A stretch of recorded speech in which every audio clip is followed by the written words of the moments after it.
Assalamualaikum warahmatullahi wabarakatuh. Alhamdulillahi rabbil alamin. Wassalatu wassalamu al-atammani al-akmalani al-adwamani al-mutalazimani ala sayyidina Muhammad al-fatihi lima ughliqa wal khatimi lima sabaqa ناصر الحق بالحق والهادي إلى صراطك المستقيم وعلى آله وأصحابه حق قدره ومقداره العظيم أما بعد. Alhamdulillah, syukur kepada Allah Subhanahu wa taala kerana pada hari ini, pada pagi ini dapat sama-sama kita bertemu bagi meneruskan pembacaan kitab kita, dan insya-Allah pada pagi ini kita akan tengok kitab Idaman Penuntut pada menghuraikan yang kusut. Kitab Jawi muka surat 22. Kitab Rumi muka surat berapa? 9. Baik.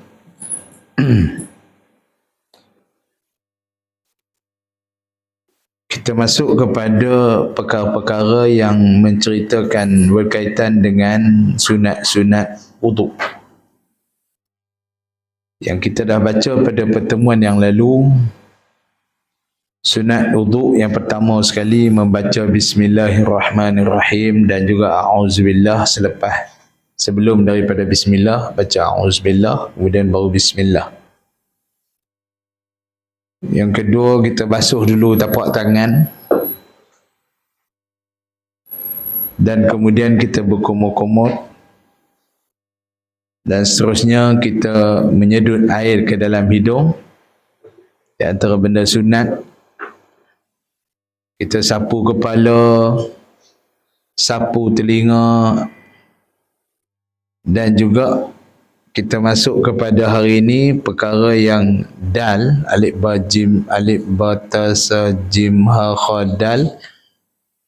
Yang keberapa dal? Kalau kita Rumi tu dia tulis yang keberapa? Cuma menggosok celah-celah jari. 8. Yang ke-8. Alif ba ta sa jim ha kha dal. 10 lah. Dalam kitab Rumi berapa? Yang ke-8. 8. H. Oh, H lah itu. A, B, C, D. A, B, C, D, E, F, G, H. Boleh. Yang ke-8. Menggosok celah-celah jari. 2 tapak tangan dan 2 tapak kaki, itu pun jika sampai air di celah-celah jari itu. Maka jika tidak sampai air ke celah-celah jari, melainkan dengan digosok seperti jari rapat-rapat yang tiada boleh masuk air ke celah-celahnya, nescaya wajib digosok. Bukan sunat lagi. Kalau kita melalukan air atas tangan dan juga kaki, tapi air itu boleh masuk ke celah-celah jari. Bila air boleh masuk ke celah-celah jari, hukumnya adalah sunat kita gosok. Tapi kalau air tu memang tak sampai, memang tak boleh masuk ke celah-celah jari, sama ada jari kaki ataupun jari tangan, wajib digosok. Terutamanya jari kaki lah. Jari kaki tu nampak macam rapat, kan? Tapi kalau yang orang yang kurus tu nampak celah-celah jari tu boleh air sampai. Tapi kalau yang lain tu mungkin jarinya rapat, bila mana terlampau rapat, wajib digosok. Wajib, hukumnya wajib, bukan sunat lagi. Jadi tuan-tuan yang dirahmati Allah Subhanahu wa taala sekalian, bagaimana cara menggosoknya?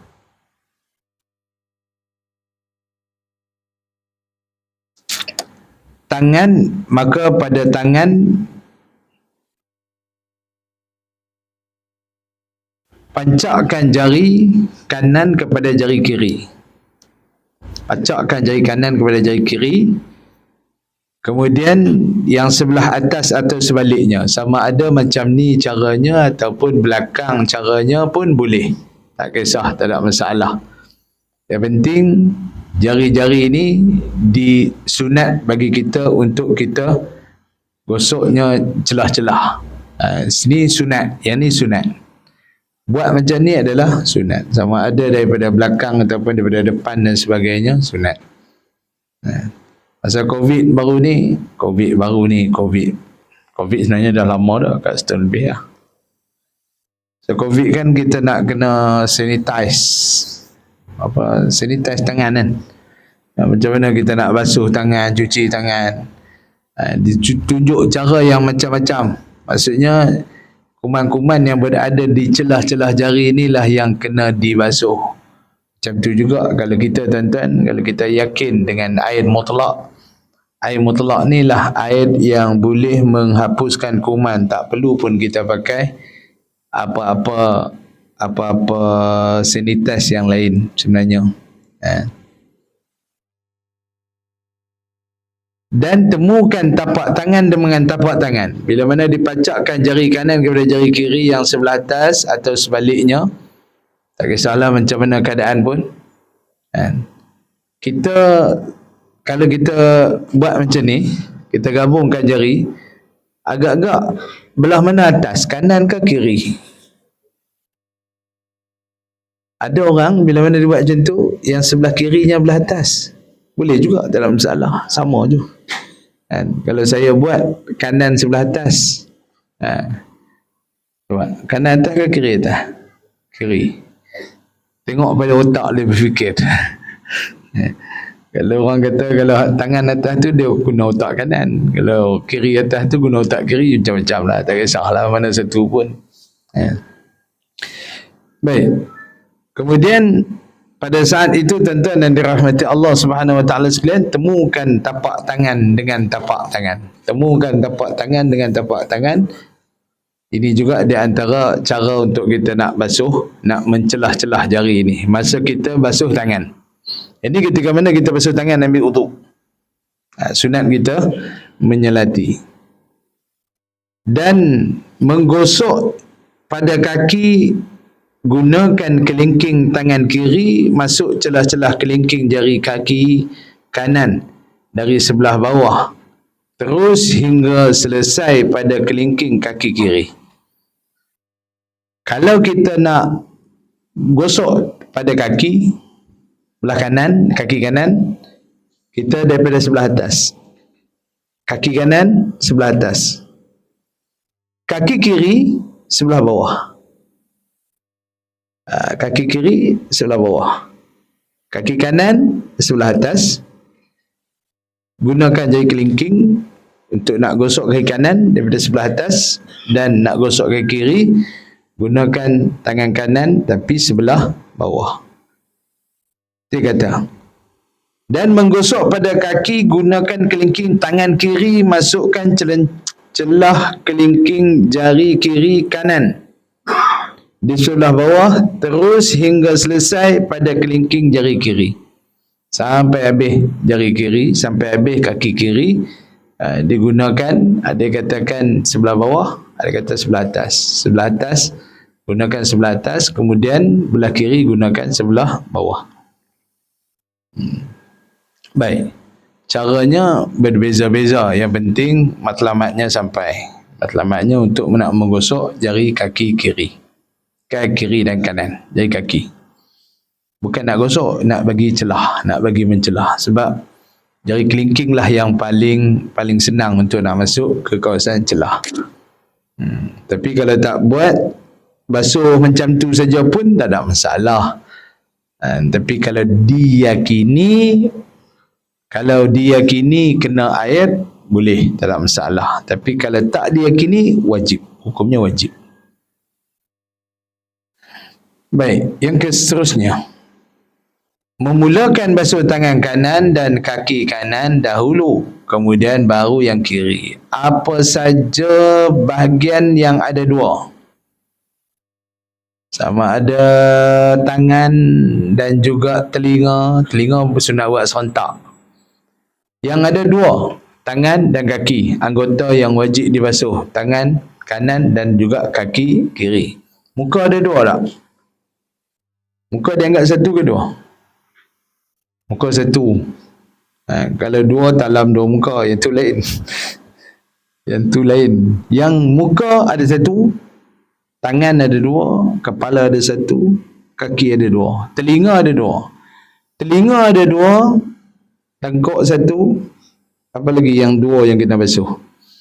Benda yang boleh dilakukan serentak dalam satu masa, sunat buat serentak. Contohnya telinga. Telinga ni kita boleh basuh dua-dua serentak. Jadi sunat buat serentak. Kalau buat sebelah-sebelah boleh, tapi tak sunat. Kalau tangan kita nak basuh, mesti kena sebelah gosok, sebelah lagi basuh.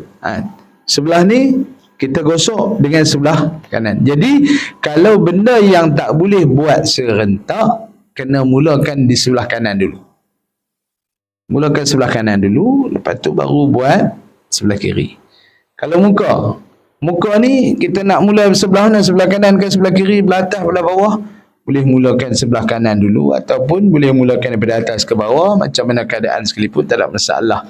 Tetapi sebab muka ni dianggap satu, muka ni dianggap satu, sebab tu tidak ada pihak, tidak ada bahagian sebelah kanan ataupun sebelah kiri. Begitu juga kepala dianggap sebagai satu, maka tidak ada pihak kanan dan juga pihak kiri.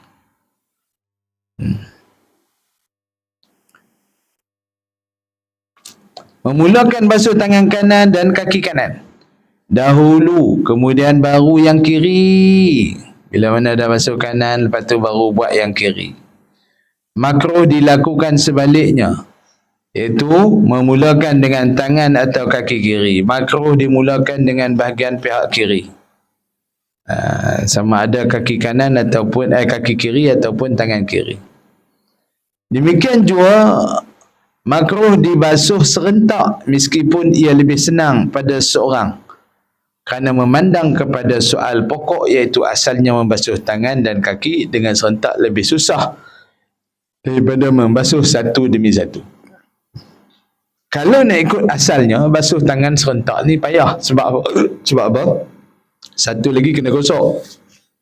Satu lagi kena gosok. Jadi nak basuh serentak tu payah. Contohnya kaki. Satu kena gosok, satu kena gosok, payah. Walaupun senang. Kita kata senang je, celup dalam kolah senang lah. Celup tangan duduk. Ataupun mesin. Kita buat satu mesin, ambil uduk. Tangan tu masuk, dua-dua dah terbasuh dengan cara serentak. Walaupun senang untuk dibasuh dengan cara serentak, tapi hukumnya makruh. Melainkan telinga, sebab telinga ni memang dah senang lah. Asalnya memang senang pun nak basuh dua. Kecuali orang yang ada satu tangan. Orang ada satu tangan payah. Payah nak basuh dah telinga sampai dua. Jadi telinga ni adalah boleh basuh serentak sebab dia senang. Tadi dia kata walaupun kaki, tangan asalnya memang sukar nak basuh serentak, tapi bila mana teknologi jadi mudah ataupun senang, payah cerita, kita celup dua-dua dalam kolah, kocak atau kocek, kemudian lepas tu angkat, dah selesai. Sah, tak ada masalah.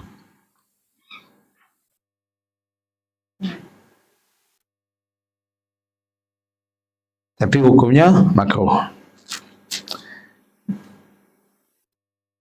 Tetapi pada anggota yang senang diperbuat berserentak, seperti dua pipi, dua tapak tangan, dua telinga,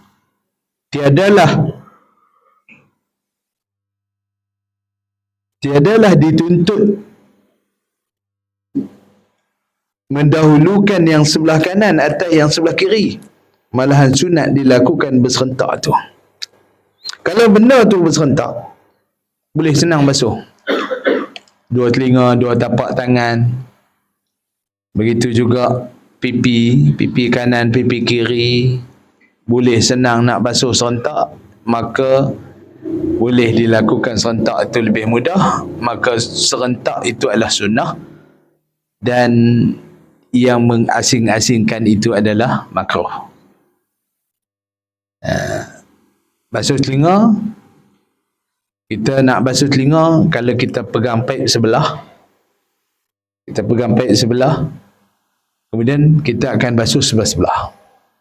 Tapi kalau paip yang berjujuran turun, maka senang bagi kita untuk nak basuh dua-dua tangan, nak basuh dua-dua telinga.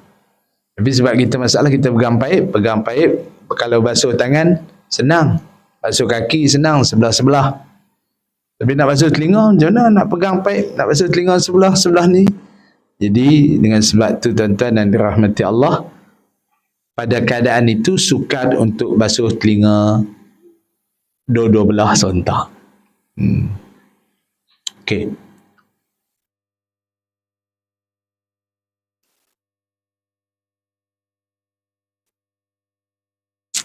Kalau sukar macam tu, hukum dia apa dah? Hukum dia tetap makruh. Kalau basuh telinga sebelah kanan dulu, kemudian sebelah kiri dulu. Baik. Kemudian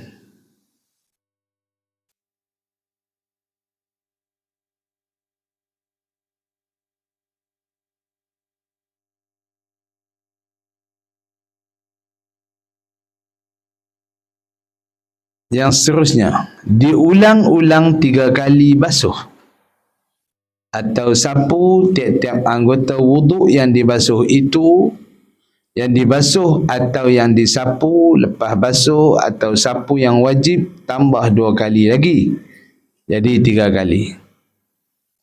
Dia basuhan yang wajib ini adalah basuhan yang sempurna. Itu nama basuhan yang wajib. Basuhan yang sempurna itu namanya basuhan yang wajib. Kita start basuh daripada ujung jari sampai ke siku, maka bila mana dah semua dah rata kena air dah, walaupun perlu 2-3 kali kena air, 2-3 kali kita cebok, 2-3 kali kita basuh bagi nak meratakan keseluruhannya, maka bila mana dah rata sempurna baru dianggap sebagai satu. Kalau belum rata sempurna lagi, walaupun perlu dengan air yang lain untuk basuh juga, maka itu tak dikira lagi sempurna. Bila mana tak kira sempurna, belum lagi cukup satu. Okey, macam juga basuh muka. Bila kita ambil air letak dalam tangan, kita basuh muka. Basuh muka dah rata habis ke? Rasa ada lagi bahagian yang tak terbasuh, maka ambil lagi air, basuh lagi. Itu kali ke berapa? Itu belum kira kali lagi. Itu baru kali pertama. Kita baca ratakan, tak habis lagi. Ambil lagi kali yang ketiga. Basuh lagi. Itu baru dianggap satu. Bila mana dah sempurna lah dengan satu basuhan, baru dianggap satu. Jadi yang kedua dan yang ketiga itu adalah sunat.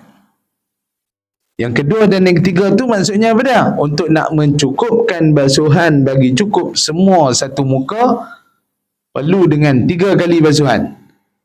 Ya, contoh 3 kali basuhan. Muka dia besar. Muka dia kalau buah bedak pun habis 50 sen. Ya, maksudnya besar sungguh muka dia tu. Ya. Kalau muka orang lain tu dekat 2 rupang lah. Muka dia tu 50 sen baru habis. Bedak punya pasal contoh. Pakai bedak sejuk malam-malam tu. Teringat bedak sejuk. Lama dah tak pakai bedak sejuk. Ada je bedak sejuk ni. Farmasi dah. Oh, yang berwangi. Saya hari tu dah kena beli bedak sejuk tu. Beli bawa kat muka. Dia jadi makan apa. Jadi kelopak garam. Terus tak pakai dah. Dulu ni kadang-kadang kulit yang sensitif, kadang-kadang kena letak juga bedak sejuk biar dia rasa tenang dengan kulit tersebut kan. Dah kena tu, rupanya tak sesuai. Ada bedak sejuk yang sesuai, ada bedak sejuk yang tak sesuai. Kadang-kadang bedak sejuk yang dia berbuah chemical tu agak tak sesuai. Ada bedak sejuk yang dia berbuah chemical sikit, nak bagi tahan ke. nak bagi bau wangi ke. Yang kampung-kampung buat tu dah tak apa nak ada dah, buat budak sejuk. Orang kurang lah sebab lah ni. Kalau kurang, ada lagi. Banyak budak sejuk. Dia buat budak sejuk tu, dia buat daun pandan, nak bagi wangi sikit kan. Original.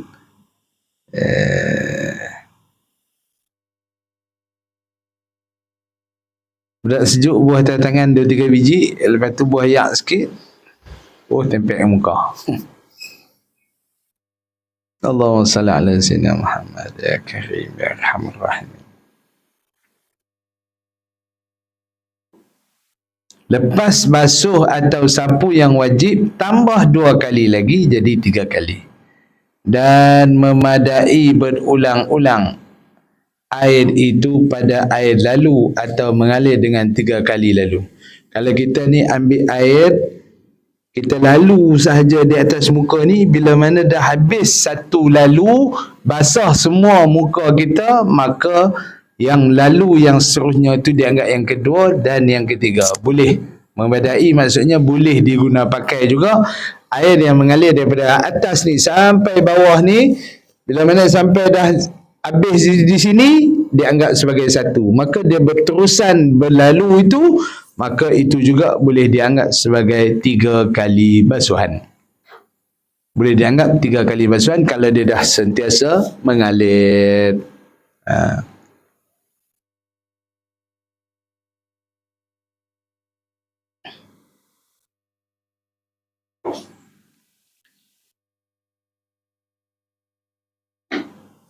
Dan pada air tenang dengan digerakkan 3 kali gerak. Kalau air yang tenang, kita ambil wuduk dalam kolah.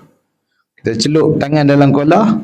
1, 2, 3. Gerakkan tangan itu dalam kolah, dah dianggap sebagai 3 kali basuhan. Cukup. Angkat.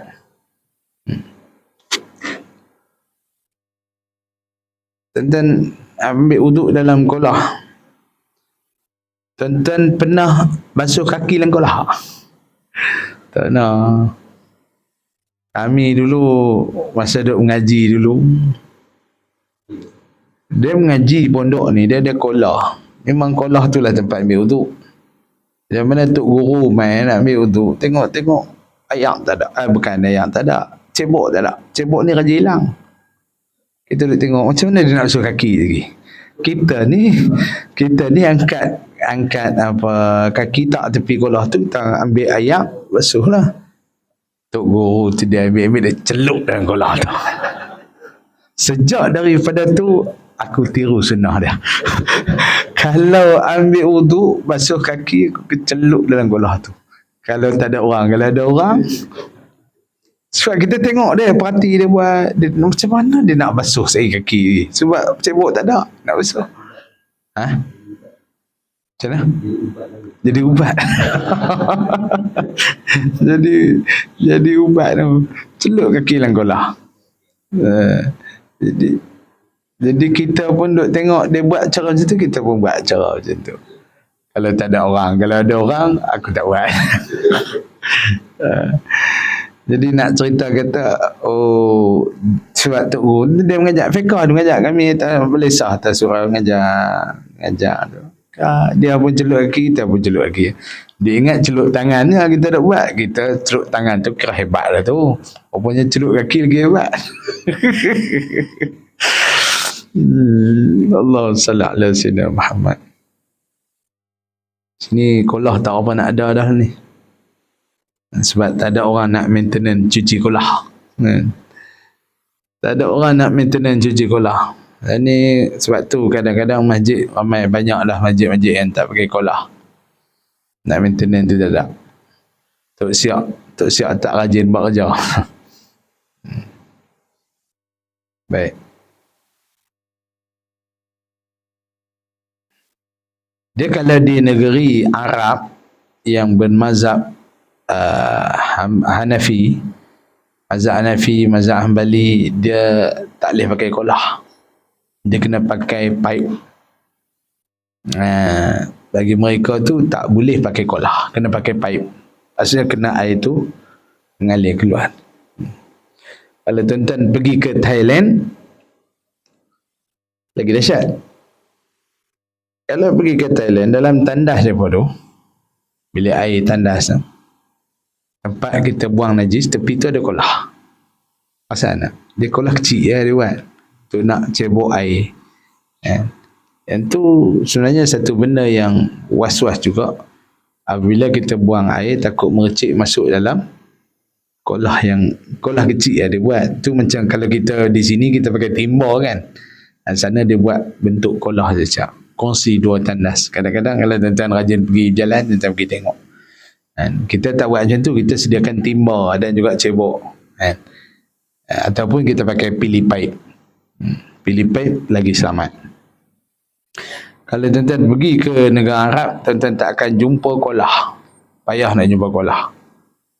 Tuan-tuan akan jumpa pipe je banyak. Di Bangla macam mana? Pipe ke kolah? Dua-dua ada? Oh, kolah pun ada? Oh. Tapi kebanyakannya, kalau belah negara Arab, kebanyakannya dia pakai pipe. Kita di Malaysia, kebanyakannya pakai kolah dulu. Cerita dia macam ni, tuan. Tempat yang kurang air, iaitu di negara panas lah, kurang air. Kita ni, negara kita ni banyak air, tapi kita masih lagi pakai sistem kolah. Contoh, patutnya bila banyak air ni, dia kena pakai sistem pipe lah, senang. Tapi boleh je, tak ada masalah nak pakai sistem apa pun. Tapi di negara yang kurang air, mereka banyak pakai sistem pipe. Sebab wallahualam macam apa ceritanya, apa keadaannya. Tapi mungkin nak memudahkan urusan, sebab tu pakai pipe. Pipe ni lebih selamat, air tu lebih terjaga. Air tu tidak tercemar. Sebab tu di sini pun banyak dah masjid-masjid yang upgrade daripada kolah pakai kepada pipe. Sebab tidak mahu pencemaran pada air tersebut berlaku. Baik.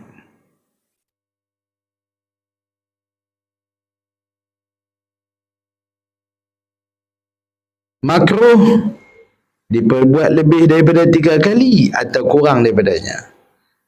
Kalau lebih pun makruh, kurang pun makruh. Jadi maksudnya kalau cakap celup dalam telaga tu, ataupun celup dalam kolah, ataupun lalu air tu sekadar cukup 3. Cukup 3 kali. Maka bila mana dah cukup 3, berhenti. Jangan kurang, jangan lebih. Lebih pun makruh, kurang pun makruh. Kecuali kerana waktu sudah suntuk. Kiranya diulang 3 kali, nescaya waktu habis. Dia kalau duk basuh buka 3 kali, basuh tangan 3 kali, sekali masa habis.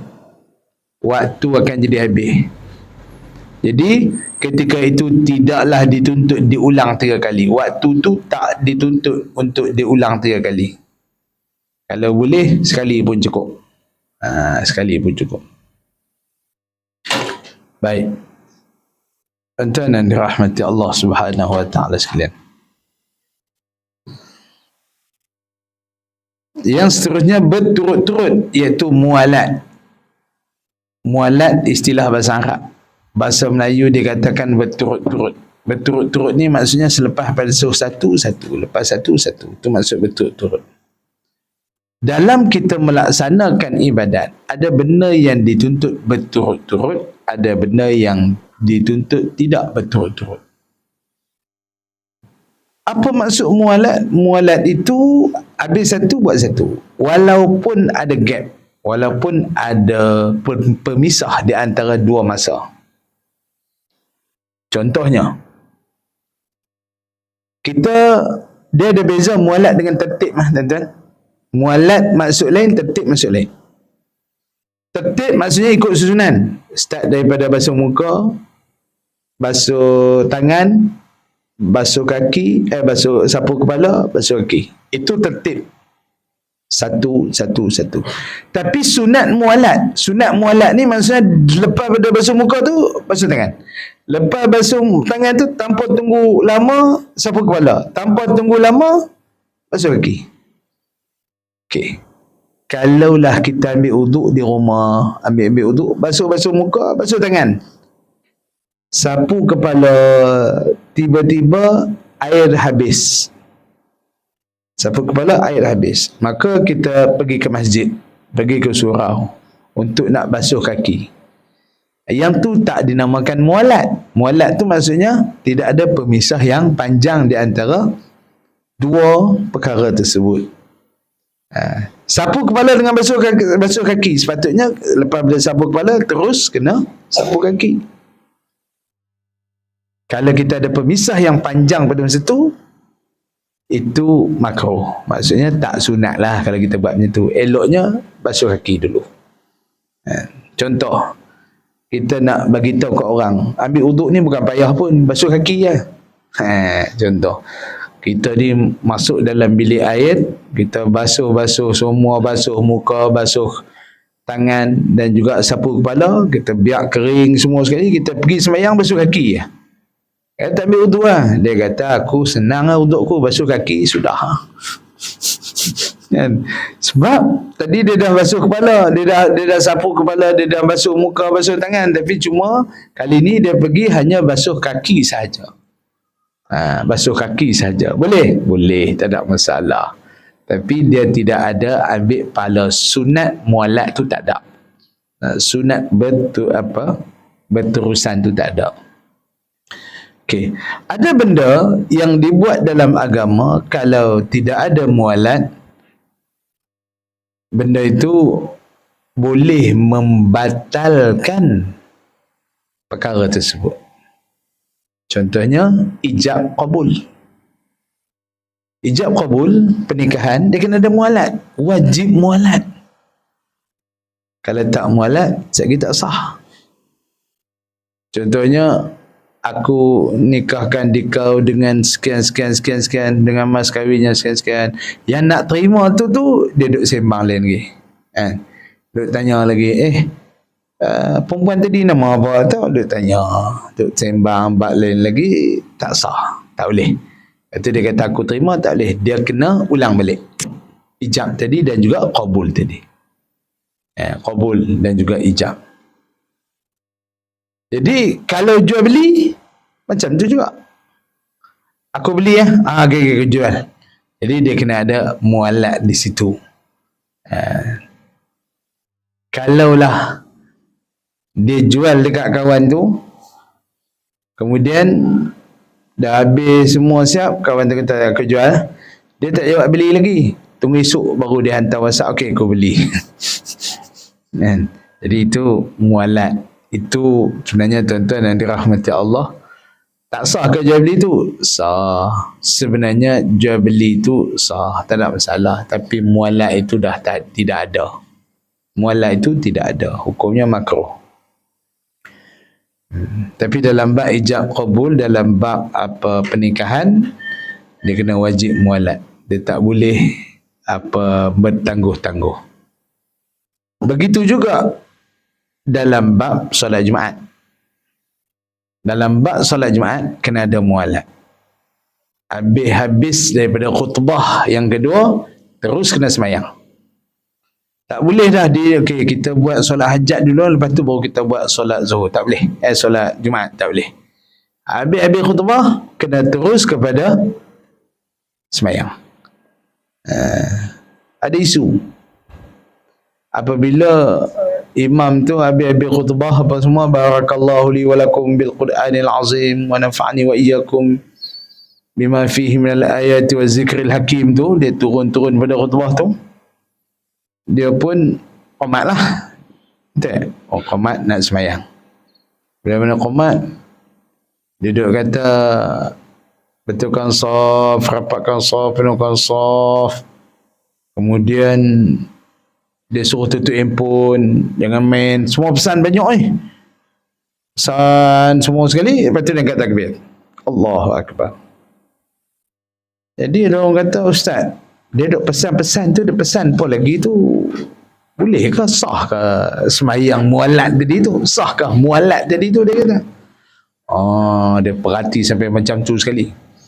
Adakah sah mualat kalaulah dia tu mengucapkan perkara-perkara yang macam tu? Maka bincanglah Tok Guru sama Tok Guru, bincang, kata selagi mana ia ada kaitan dengan salat, selama itu sah mualat. Selagi mana ada kaitan dengan solat, maksudnya yang dipesan tu berkaitan dengan solat ke tak? Berkaitan dengan solat. Betulkan saf, rapatkan saf, penuhkan saf, anak-anak di belakang jangan main tutup handphone. Ni kita nak sembahyang Jumaat ni. Masih lagi menceritakan berkenaan dengan sembahyang, boleh. Tapi tiba-tiba celah tu orang tanya, ni Tok Imam ada jam siapa tu ni? Dia pun buat pengumuman, siapa ni, jam siapa ni? Yang tu membatalkan mualat. Ni ada jam siapa tinggal di sini ni, sekejap lagi main ambil saya lepas semayang. Batal terus mualat, maksudnya kena naik khutbah balik. Kena start pada khutbah balik. Sebab dia dah membatalkan mualat di antara dua rukun tersebut. Itulah isunya. Jadi kalau eloknya kita naik khutbah, habis-habis khutbah tu, kalau boleh janganlah pesan banyak-banyak sangat, takut terlebih. Pesan banyak-banyak jadi tazkirah pula. Khutbah pula kah? Khutbah yang ketiga pula kah? Setelah turun daripada mimbar tu khutbah lagi kah? Alamak. Jadi takut jadi pemutus di antara mualat, jangan terlampau banyak sangat. Itulah ceritanya. Jadi kena faham keadaan tersebut. Kalau tidak, tuan-tuan, memang kena ulang balik khutbah, kena ulang balik khutbah pertama, khutbah kedua, kemudian baru sambung pula. Baik, tuan-tuan dan dirahmati Allah Subhanahu wa taala sekalian, itu kes mualat.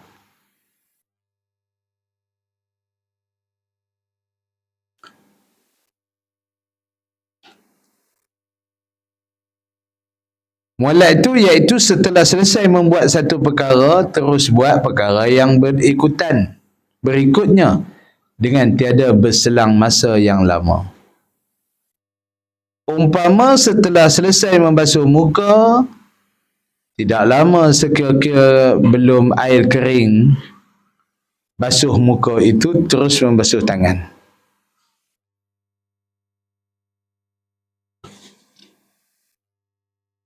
Demikianlah seterusnya pada anggota yang lain, sehingga akhir anggota wuduk, dan demikian juga dilakukan antara basuh yang pertama dengan basuh yang kedua dan basuh yang ketiga. Jadi tuan-tuan yang dirahmati Allah Subhanahu wa taala sekalian, mualat dalam wuduk ni sunat. Mualat dalam wuduk sunat, bukan wajib nah. Mualat dalam wuduk ni sunat saja, tidak wajib. Tapi yang saya ceritakan tadi, mualat tadi ada tempat yang wajib. Ada tempat yang wajib. Tengok pada rukun sesuatu perkara. Baik. Difaham daripada hukum berturut-turut itu sunat, maka jika seorang tidak mengerjakan dengan berturut-turut, seperti ia membasuh muka, kemudian berhenti berapa lama, baru membasuh tangan, dan seterusnya pada anggota yang lain,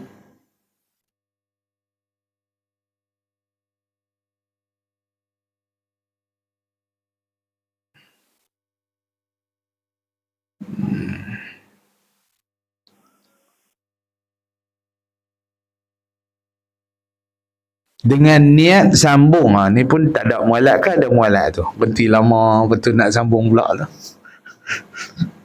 Ni sebab duk selak pergi muka surat lain, jadi tu yang lama sikit nak cari balik. Dengan niat sambung, hukumnya sah wuduknya. Kalaulah dia basuh muka, kemudian dia pergi masak dulu, basuh muka, niat wuduk apa semua, pergi goreng ikan dulu apa semua, angkat kain, lepas tu main pula basuh tangan. Bila mana main basuh tangan, tengok dalam sinki ada pinggan, basuh pinggan pula. Jadi selagi mana tidak memutuskan hukum, maksudnya tidak ada hukum yang membatalkan wuduknya, maka selama tu dia boleh. Tapi hukumnya makruh lah. Cerita dia begitulah. Dia basuh-basuh muka dalam cingki bilik air, bukan bilik air, cingki dapur. Basuh-basuh muka cingki dapur. Dia teringat nak gurikan. Gurikan dulu. Lepas tu nampak penyidai tak penyidai lagi. Dan sagilah mai basuh tangan, tengok pinggan mangkuk ada dalam cingki, basuh pinggan mangkuk sekali dengan basuh tangan. Kan? Sagi pula habis pada tu sapu-sapu kepala, pi sidai kain pula, sidai kain, masuk basuh kaki. Kira dia punya rukun wuduk dan sunat wuduk tu banyak sungguh lah, banyak. Rukun dia 4 tapi sunat dia basuh pinggan, gurikan, sidai kain, contoh gitu. Tidak membatalkan selama belum ada perkara yang membatalkan wuduk, maka pada masa itu tidak membatalkan wuduk dia. Boleh. Dalam lama masa berhenti sekalipun tak ada masalah.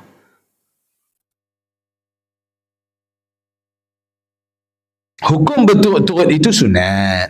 Ialah pada orang yang tiada berpenyakit beset ataupun buaset. Beset ke? Boleh tulis apa tu? Beset ya? Bukan buaset. Buaset tu.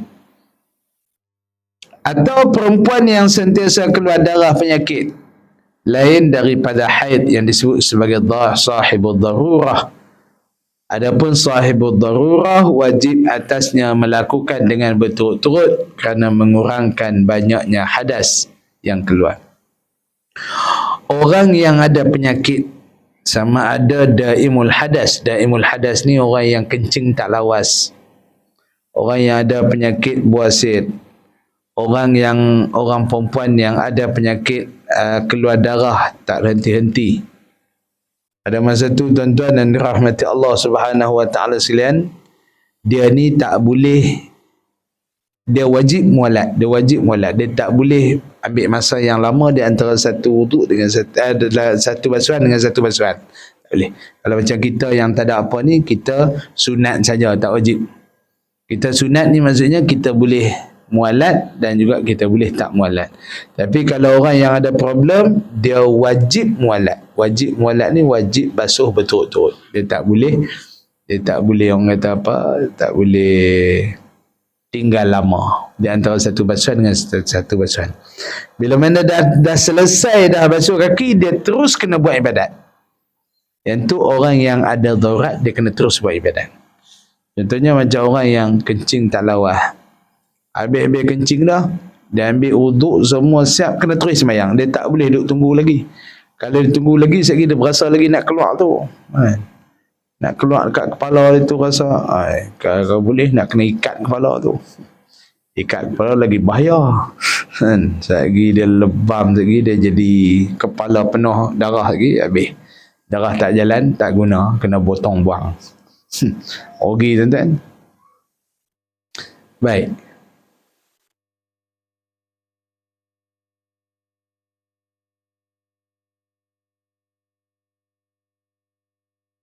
Yang seterusnya, sin. Melebihkan basuh muka daripada had yang wajib yang dibasuh, iaitu dinamakan ghurrah. Dan melebihkan basuh tangan dan kaki daripada had yang wajib disebut, yang wajib yang disebut dinamakan tahjil, yang disebutkan sebagai tahjil.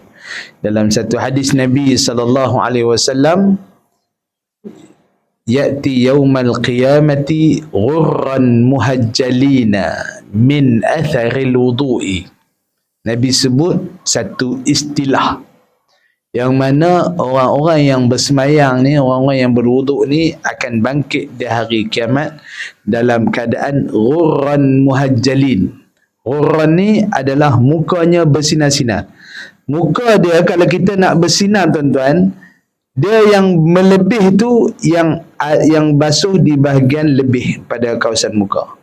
Kalau siapa ambil wuduk, dia kena lebihkan, yang lebih itulah yang dia akan ghurrah, dia akan nampak bersinar-sinar. Kalau macam kita kalau orang yang pandai buat design grafik ni dia kena tambah shadow dia tu. Tambah shadow dia tu, tambah dia punya outline dia tu bagi nampak cantik, padahal benda tu kecil je, sikit je, tapi bila tambah outline dia tu putih bagi nampak terang, nampak rasa macam dia tu bangkit. Itulah yang dinamakan sebagai ghurrah muhajjalin. Ghurran muhajjalin iaitu golongan yang mukanya bersinar. Bersinar ni sebab dia basuh anggota wuduk lebih daripada had yang sepatutnya dia basuh. Yang akan bersinar tu kawasan yang lebih. Kawasan yang lebih tu yang akan bersinar. Kemudian muhajjalin itu dia basuh tangan, kadar tangan dan lebih dalam keadaan yang itulah yang akan bersinar. Tuan-tuan dan rahmati Allah Subhanahu wa taala sekalian. Okey, saya nak tanya tuan-tuan satu benda. Sebab apa digunakan istilah ghurrah dan juga at-tahjil? Kalau kita katakan ghurrah itu pada muka, at-tahjil tu pada anggota yang lain daripada muka, iaitu tangan dan kaki. Contoh tuan-tuan. Contoh saya bagi Bahagian muka ni tak berapa nak bersinar. Kita kata gelap. Tapi yang bersinarnya adalah di tepi muka. Dia akan memberi efek kepada muka. Betul tak? Macam kita letak lampu lah. Kan? Letak lampu di tepi ni nampak cerah di bahagian muka kita. Itu ghurrah dalam keadaan bulatan. At-tahjil pula. Ni nak tanya tuan-tuan ni. At-tahjil pula, kita basuh tangan daripada sini sampai ke sini. Tapi kalau yang lebih itulah yang akan jadi bersinar. Jadi tuan-tuan, kalau lebih yang bersinar di kawasan ni, hak ni gelap, nampak apa tuan-tuan? Kalau tadi muka tadi sebab bulat, dia akan memberi efek kepada cahaya yang ada pada muka. Yang lebih ni lah yang terang menerang. Yang ni efek dia, kesan daripada tepi ni yang bercahaya. Tapi kalau tang ni bercahaya, tang ni gelap tak? Macam mana dikatakan bercahaya di kawasan yang lebih? Agak-agak tuan. Kalau kita kata muka, hak tepi gelap ni mungkin dia akan bagi cerah di tengah. Tapi kalau tangan, cerah dekat sini, gelap dekat tangan yang lain, agak-agak dia ada memberi cahaya tak? Jadi tuan-tuan dan rahmati Allah Subhanahu wa taala sekalian. Apa dia lari?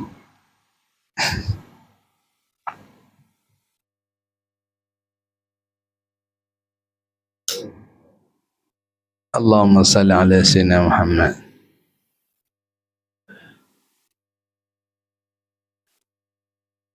Faham soalan? Dia kena cikgu juga cerita. Allah salli ala sayyidina Muhammad ya karim ya arhamar rahimin. At-tahjil ni istilah yang disebutkan sebagai tahjil ni. At-tahjil ni dia adalah memberi pencahayaan yang sempurna pada anggota tersebut. Kalau kita basuh tangan di sini, basuh tangan sampai takat ni, yang ni semua akan bercahaya. Semua yang dibasuh ni maksud at-tahjil tu. Ghurrah memang dia ambil sempadan. Ghurrah dia ambil sempadan yang kita basuh. Lebih tu memang dah cahaya tu akan melimpah masuk ke dalam. Sebab apa tuan-tuan? Kalau muka kita bercahaya, orang nampak tak muka kita? Orang nampak muka kita kalau bercahaya penuh sangat. Spotlight. Dia muka ni dia letak cahaya pada tepi yang memberi cahaya kepada muka. Tak cantik kalau muka tu putih bercahaya macam tak, orang nak tengok siapa dia ni, muka bersilau tengok.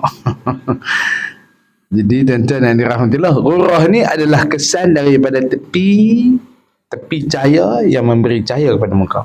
Tetapi at-tahjil adalah cahaya daripada setiap inci, setiap basuhan yang dibasuh. Ini semua akan percaya. Malah lebih lagi maksudnya kawasan yang kita basuh tu lebih. Oh, tengok dia, tangan dia tu bercahaya sampai ke siku. Oh, yang ni anggota wuduk tak lebih sangat ni. Tengok dia basuh sampai ke bahu. Tu dia sepanjang tangan dia tu bercahaya. Itu maksud at-tahjil. Sebab tu Nabi gunakan dua istilah. Nabi kata ghurrah dengan tahjil. Kalau Nabi mengatakan muka pun akan bercahaya macam mana, tangan bercahaya macam mana, kaki bercahaya, maka pada masa itu Nabi akan gunakan perkataan at-tahjil yang pada muka. Pada muka kita ni, sinaran yang ada pada muka kita ni adalah daripada kesan tepi-tepi yang mendatangkan cahaya tersebut. Jadi tuan-tuan basuh muka mesti kena lebih. Basuh muka kena lebih supaya mendatangkan cahaya pada muka kita. Yang seterusnya menghadap kiblat jika boleh. Menghadap kiblat kalau boleh, ni sunat ambil wuduk menghadap kiblat. Baik wuduk tepi ni. Menghadap ke mana tu? Baik menghadap ke sini. Tak menghadap kiblat. Kalau boleh. Kalau tak boleh tak apa, tak ada masalah. Kita ni dah ada yang baca kitab ni semua nak menghadap kiblat lah kau. Ambil wuduk pun ambil tepi ni menghadap kiblat. Tak ada masalah, boleh belakang. Dan yang seterusnya membaca asyhadu an la ilaha illallah wahdahu la syarikalah wa asyhadu anna Muhammadan abduhu wa rasuluh. Allahumma ij'alni minat tawabin waj'alni minal mutatahhirin waj'alni min ibadikas salihin.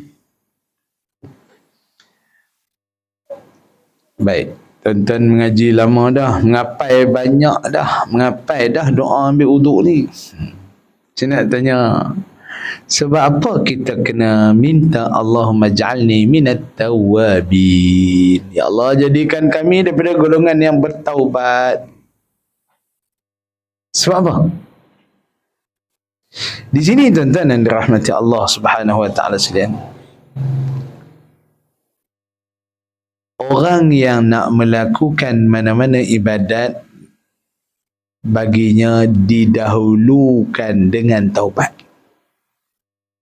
Nak buat ibadat apa-apa pun dahulukan dengan taubat dulu.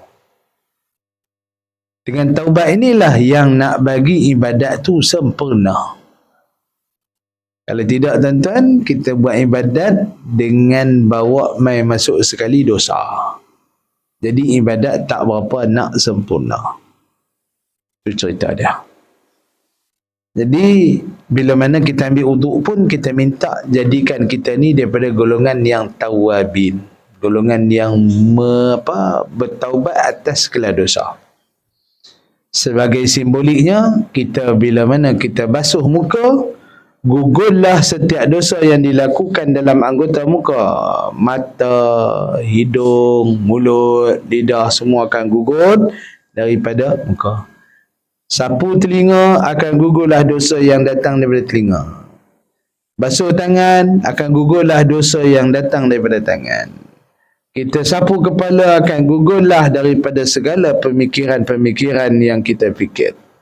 Kemudian basuh kaki pun dia akan menggugurkan dosa-dosa yang dilakukan oleh kaki.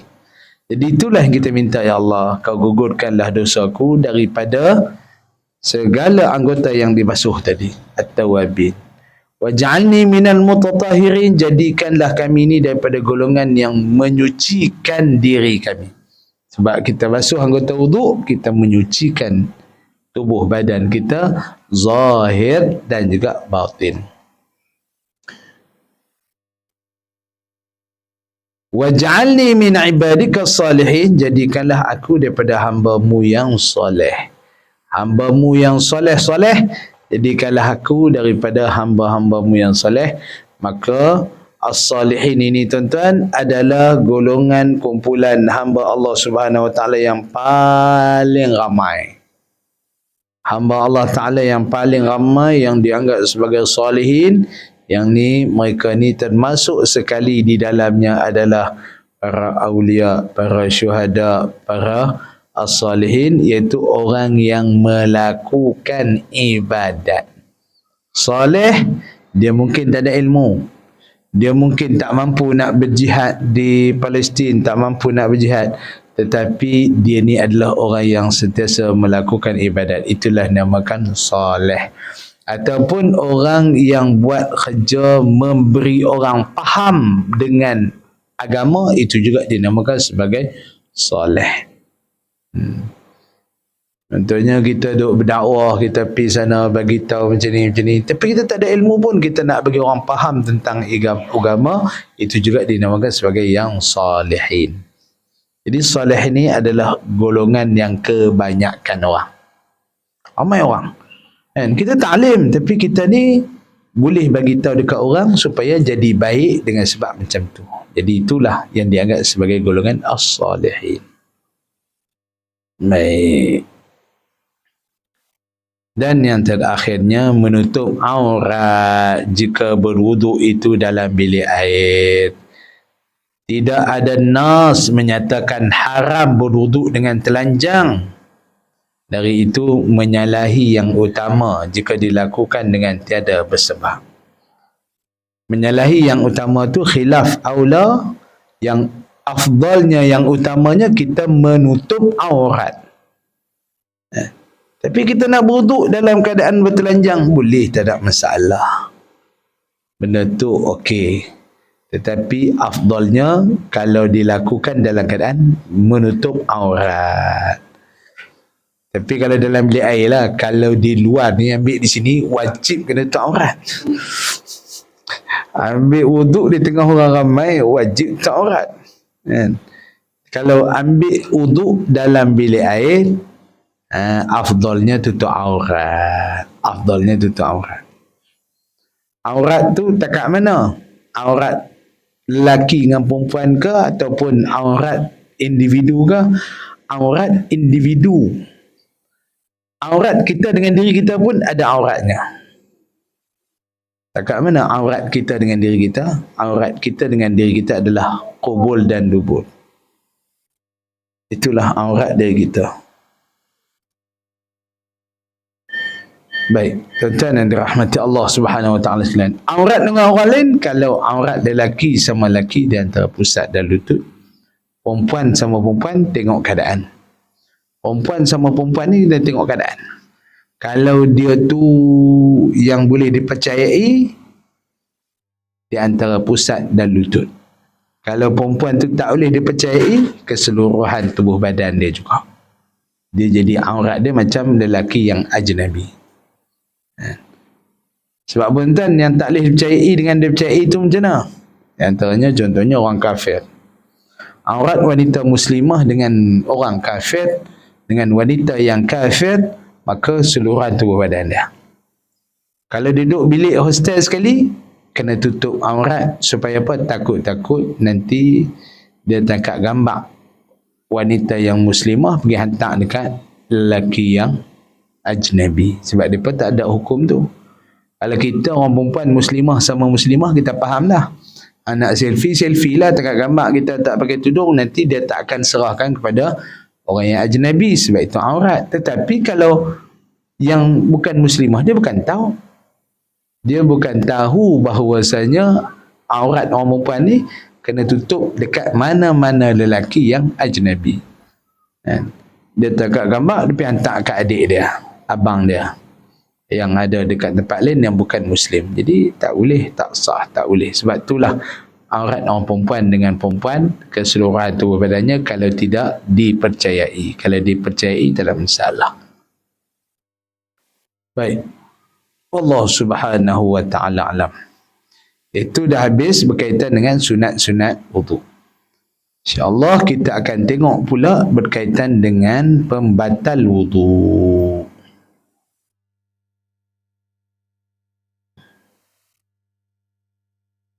Banyak sunat dia. Ada berapa sampai apa? A, B, C, D sampai berapa? Sampai O. Dekat sini sampai dot dia tulis. Sampai dot.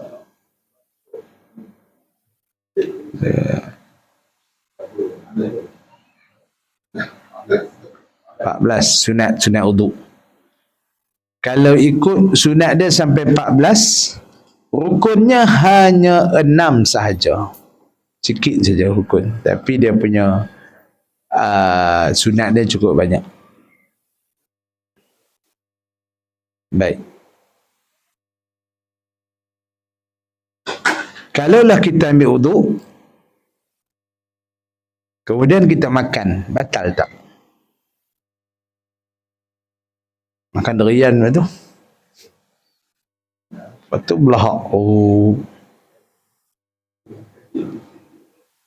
Kalau ikut mazhab kita tak betul lah. Tapi kalau ikut mazhab Hanafi, perkara yang boleh mendatangkan bunyi dalam perut membatalkan wudu. Sebab tu kalau nak diikutkan, Nabi SAW makan unta. Bila mana Nabi makan unta, selepas pada makan unta, Nabi pun berwuduk. Maka daripada situ, ulama Hanafiah mengatakan bahawasanya makan daging unta membatalkan wuduk. Jadi bagi kita ni, makan daging unta tak batal wuduk. Bagi mazhab Syafi'i. Sebab apa tak batal wuduk? Sebab selagi batal wuduk ni, selagi mana tidak mengeluarkan angin, tidak mengeluarkan, tidak berak, tidak kencing, jadi selama tu tak batal. Tapi kalau makan sampai belahak, keluar angin kat mulut, dia anggap sebagai itu bukan batal wuduk. Jadi dalam keadaan tu, tuan-tuan dan dirahmati Allah Subhanahu Wa Taala sekalian, ulama Hanafiah mengatakan bahawasanya Nabi lepas pada dia makan unta, dia pergi berwuduk. Lepas makan unta, dia pergi berwuduk. Maka pada saat itu mereka mengatakan bahawasanya makan unta batal sembahyang. Tapi Imam Syafi'i kata apa? Tak. Nabi bila makan unta tu, ada orang yang makan tu tiba-tiba terkentut. Nabi tahu. Jadi supaya tak mau jadi aib pada orang yang kentut, Nabi kata, siapa makan unta tadi semua ambil wuduk Nabi kata macam tu. Jadi sebenarnya Nabi tahu di kalangan mereka tu ada yang dah batal wuduk dengan terkentut. Jadi siapa makan unta semua ambil wuduk. Kecerdikan Imam Syafi'i memahami hadis tersebut dengan mengatakan bahawasanya tak terbatal wuduk kecuali mesti dengan kentut. Jadi pada saat itu, nampak tak Imam Syafi'i dia punya mazhab dia kata tak batal makan unta, dengan sebab makan unta tak batal wuduk, tapi kena pergi ambil, kena kalau kentut baru batal wuduk. Tapi ulama Imam Abu Hanifah kata, dah Nabi suruh ambil wuduk, tapi ambil lah. Terus kira makan unta tu batal wuduk lah. Faham tak? Macam itulah keadaan dia. Itu makan daging unta. Kalau minum susu unta, ada yang mengatakan tidak, ada yang mengatakan batal. Itu daripada sudut mazhab mereka lah. Sebab makan susu tak termasuk dalam makan daging. Itu dalam mazhab Imam Abu Hanifah sendiri yang berbincang tentang benda-benda yang macam tu. Baik.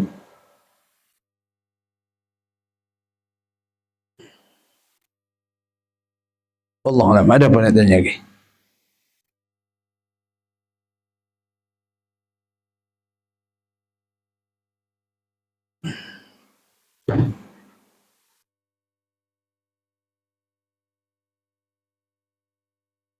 Allahumma salli ala sayyidina Muhammad ya.